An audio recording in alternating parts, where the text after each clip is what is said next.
अपनी पत्नी के साथ भूल कर भी ना करें ये 3 काम, वरना हो जाएंगे बर्बाद। जय श्री कृष्णा। प्रिय दर्शक बंधु, एक बार पुनः स्वागत है आप सभी मित्रों का आपके अपने चैनल दर्पण ज्ञान गागर यूट्यूब चैनल में। प्रिय बंधु, जो व्यक्ति स्त्री के साथ ये 3 काम बेशरम होकर करता है वो बहुत जल्दी ही कंगाल हो जाता है। वे 3 काम कौन से हैं जो अपनी पत्नी के साथ भूल कर भी नहीं करने चाहिए, वरना कंगाल होते देर नहीं लगेगी। प्रिय मित्रों, ये कहानी एक धोखेबाज मित्र और मूर्ख पति की है। कहानी बहुत ही शिक्षाप्रद व ज्ञानवर्धक है। संसार के प्रत्येक विवाहित पुरुष को इस कहानी को अपने जीवन में अवश्य ही उतारनी चाहिए। किसी शहर के एक राजा का एक पुत्र था जिसका नाम था विद्युत सेन। विद्युत सेन रूप और यौवन से संपन्न था। एक तो राजा का बेटा था, ऊपर से भगवान ने उसे रूप भी खूब दिया था। एक दिन वो अपने राज्य में घूमने जाता है तो उसने देखा एक साहूकार के बंगले की छत के ऊपर एक बहुत ही सुंदर स्त्री खड़ी थी जो स्नान करके अपने केसों को सुखा रही थी। चंद्रमा के भांति दमकता हुआ चेहरा और नागिन की तरह लहराते हुए उसके काले काले केस बहुत ही सुंदर लग रहे थे। साहूकार की वो स्त्री पूरे शहर में सबसे अधिक सुंदर थी। उसकी जैसी सुंदर स्त्री आज तक उस राजकुमार ने नहीं देखी थी। अब उस साहूकार की पत्नी पर राजकुमार अपना सब कुछ लुटा बैठा, अर्थात दिलो जान से फिदा हो गया। और उसने उसी समय संकल्प लिया कि इस सुंदर स्त्री से वो एक बार अवश्य ही मिलन करेगा। अब तो वो सब कुछ हारा हुआ सा उदास मन से अपने महलों की ओर लौट आया और रात दिन उसी के ख्यालों में खोया रहता था।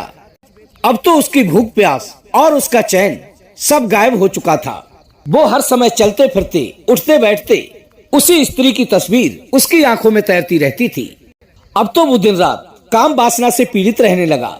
ऐसा लग रहा था जैसे उसके बिना उसके प्राण ही निकल जाएंगे। वो हर समय उससे मिलने का कोई न कोई उपाय खोजता रहता था। एक दिन उसने एक दूती को बुलाकर उस स्त्री का नाम व पता मालूम करवाया।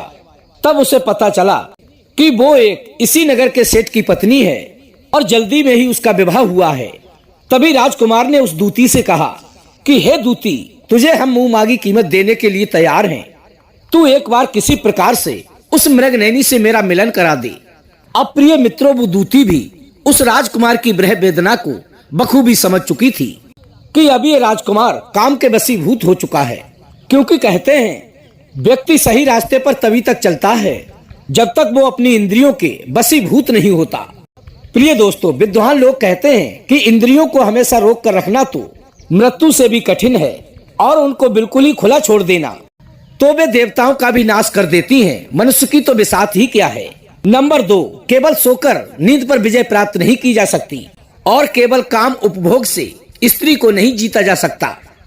जलती आग में लकड़ी डालकर आग को बुझाने की कोशिश ना करें और अधिक पीकर मदरा पीने की आदत को बदल नहीं सकते। ये सभी काम तो ऐसे हैं जैसे आग में घी डालने के बराबर। प्रिय दोस्तों, मनुष्य के अंदर लाज शर्म तब तक ही रहती है जब तक उसके मन में पाप नहीं आता। कहते हैं कि जिस प्रकार ईंधन से कभी आग नहीं अगाती, नदियों से कभी समुद्र नहीं अगाता और प्राणियों से कभी मृत्यु की भूख नहीं मिटती, उसी प्रकार दुष्ट स्त्रियों की और दुष्ट पुरुषों की स्त्रियों से कभी भी तृप्ति नहीं होती। प्रिय दोस्तों, उस राजकुमार का प्रिय कार्य करने के लिए अब वो दूती मौका निकालकर उस साहूकार के घर पहुंची और उसकी रूपवान पत्नी से मिलकर कहने लगी कि हे बहन, मैं यहाँ के राजकुमार विद्युत सेन का तुम्हारे पास एक संदेश लाई हूँ। जब से उसने तुम्हें देखा है तब से वो तुमसे मिलने को बेचैन रहता है। न खाता है न पीता है, हर समय उसकी जुबान पर तुम्हारा ही नाम रहता है। तुम्हारे प्रेम में वो इस कदर पागल है, यदि तुम उसे ना मिली तो वो अपनी जान भी दे सकता है और उसकी मृत्यु का पाप तुम पर लग जाएगा। प्रिय दर्शक बंधुओं, उस दूती के मुख से राजकुमार का पागलपन सुनते वो साहूकार की पत्नी कहने लगी कि हे बहन, इसमें मैं क्या कर सकती हूँ। राजकुमार ने मुझसे प्रेम किया है, मैंने तो नहीं किया। उन्हें इस बात का पता होना चाहिए कि मैं किसी और की पत्नी हूँ। किसी दूसरे की वस्तु पर मर मिटना ये समझदारी नहीं बल्कि मूर्खता है, इंद्रियों का विकार है। और रही बात राजकुमार के प्राण बचाने की, तो मैं उससे मिलने की भूल कभी भी नहीं कर सकती, क्योंकि मैं एक पतिव्रता स्त्री हूँ और दूसरे पुरुष का ख्याल मेरे मन में कभी भी नहीं आता। कहते हैं कि जो स्त्री अपने पति को धोखा देती है उसे खुश व संतुष्ट नहीं रख पाती है और यदि वो उससे संतुष्ट नहीं रहती तो उसे रौरव नाम का नरक भोगना पड़ता है। ऐसी स्त्री के जीवन को धिक्कार है। सुलक्षणी पत्नी वही कहलाती है जो अपने पति की इच्छा के अनुरूप चलती है और उसकी खुशी में अपनी खुशी समझती है, उसके दुख को दुख, और सदैव ही पतिव्रत धर्म का पालन करती है। यदि कोई स्त्री संतान वाली है और अपने पति के प्रति तन मन से समर्पित है, ऐसी स्त्रियां सदैव ही स्वर्ग का सुख भोगती हैं। प्रिय बंधु, दूती को समझाते हुए वो सेठ की पत्नी कहने लगी, अब वो राजकुमार मरे या जिए, मुझे उससे कोई लेना देना नहीं है। मैं अपने धर्म से विचलित नहीं हो सकती। प्रिय मित्रों, उस साहूकार की पत्नी का स्पष्ट जवाब सुनकर उस दूती ने उसको फिर से बहलाने का प्रयास किया और उससे कहा कि हे बहन, तुम बिल्कुल ठीक कहती हो, परंतु राजा लोगों के विपरीत जाकर भी मनुष्य सुखी कैसे रह सकता है? क्योंकि राजा लोग तो बड़े हठी होते हैं। जो चीज उन्हें मांगने से नहीं मिलती उसे वे बल से जीतने का प्रयास करते हैं। यदि उसने तुम्हारे साथ जबरदस्ती की तो भी तो ठीक नहीं होगा। प्रिय मित्रों, उस दूतिन के बार बार समझाने पर वो साहूकार की स्त्री कहने लगी कि हे बहन, तुम बिल्कुल ठीक कहती हो। राजा लोगों की ना दोस्ती अच्छी होती है और ना ही दुश्मनी। ये हमेशा अपनी मूड मत के होते हैं। अब तुम एक काम करो, मैं स्वयं तो राजकुमार को नहीं अपना सकती। यदि मेरा पति स्वयं ले जाकर राजकुमार को सौंप दे तो इससे मुझे पाप भी नहीं लगेगा और राजकुमार की जान भी बच जाएगी और राजकुमार की इच्छा भी पूरी हो जाएगी। प्रिय मित्रों, उस साहूकार की पत्नी का प्रस्ताव जाकर उस दूतिन ने राजकुमार को बता दिया कि वो तुमसे ऐसे तो नहीं मिल सकती, पर हाँ, यदि उसका पति स्वयं अपने हाथों से उसको तुम्हें सौंप दे तो वो तुम्हारे पास आने को तैयार है। अब उस दूतिन की बात सुनकर राजकुमार और भी अधिक उदास हो गया और अपने मन में सोचने लगा कि ऐसा मूर्ख व्यक्ति कौन होगा जो स्वयं अपनी स्त्री को अपने हाथों से किसी और को सौंप देगा। तभी वो दूतिन कहने लगी कि हे राजकुमार, खोजने से कोई ना कोई उपाय तो निकल ही आता है।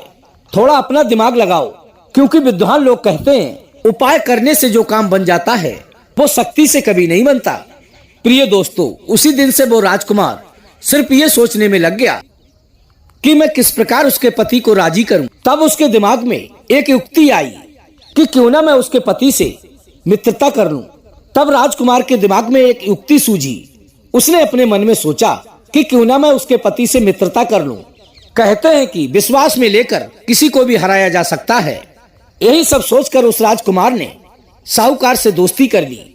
और प्रिय बंधुओं, ये तो आप जानते ही हैं, दोस्ती दो स्थिति में होती है, या तो दोनों की समान स्थिति हो या फिर किसी प्रकार का मन में स्वार्थ हो। अब उस राजकुमार ने उस साहूकार को अपना मित्र बना लिया और उसे अपना सहायक भी नियुक्त कर दिया। राजकुमार का मुख्य सहायक बनकर उस साहूकार को भी बड़ी प्रसन्नता हुई।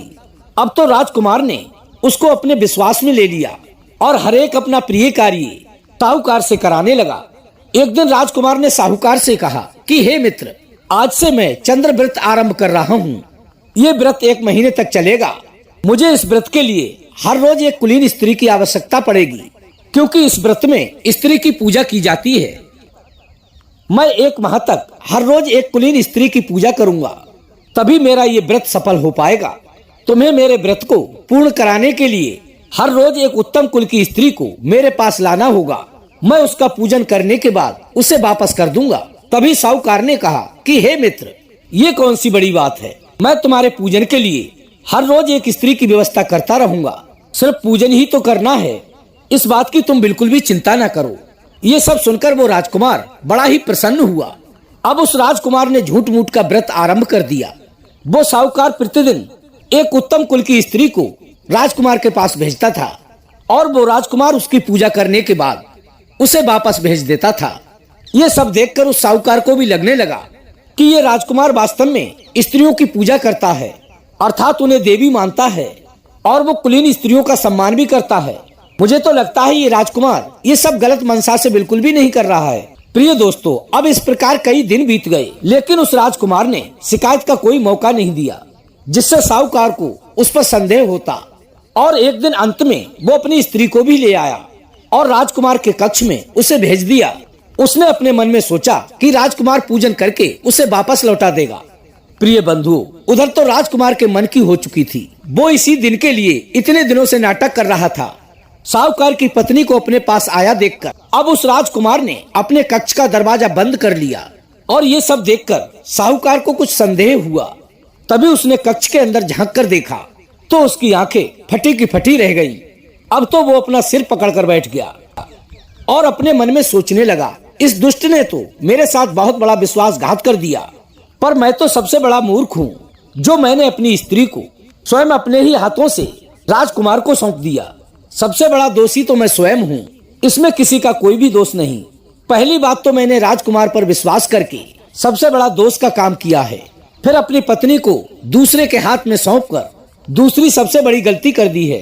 कहते हैं कि मनुष्य को भूल कर भी अपनी स्त्री को कभी दूसरे पुरुष के पास या अकेले में नहीं छोड़ना चाहिए, क्योंकि दुष्ट मनसा वाले लोग उसे अपना अवसर बना सकते हैं। दूसरी बात, स्त्री को कभी भी जुए में नहीं लगाना चाहिए, क्योंकि स्त्री को जुए में लगाकर धर्मराज को भी कोई भी लाभ प्राप्त नहीं हुआ था। तीसरी बात, स्त्री का कभी भी सौदा नहीं करना चाहिए, अर्थात उसे बेचना नहीं चाहिए और ना ही कभी उसकी कीमत लगानी चाहिए, क्योंकि स्त्री मनुष्य का जीवन है, उसकी शक्ति है, साहस है, कोई विषय वस्तु या मनोरंजन की वस्तु नहीं है। स्त्री की रक्षा देश की, समाज की, परंपरा की और धर्म की रक्षा है, क्योंकि यदि इस संसार में नारी नहीं होती तो हम और आप कहां से आते। इसलिए सदैव ही हमको नारियों का सम्मान करना चाहिए और कभी भी उनके बारे में हमें अपने गलत विचार नहीं रखने चाहिए। तो कैसी लगी प्रिय दर्शक बंधु आज की हमारी ये कहानी? यदि वीडियो पसंद आई हो तो वीडियो को एक लाइक कर दें, चैनल को सब्सक्राइब कर लें, हो सके तो अपने सगे संबंधियों और मित्रों तक वीडियो को शेयर अवश्य करें प्रिय दोस्तों, और कमेंट के माध्यम से हमें अवगत अवश्य कराएं कि कैसी लगी आज की हमारी ये कहानी। हम कल फिर मिलेंगे इसी प्रकार की ज्ञानवर्धक चर्चा के साथ। इसी के साथ प्रिय दोस्तों, राधे राधे, जय श्री कृष्णा।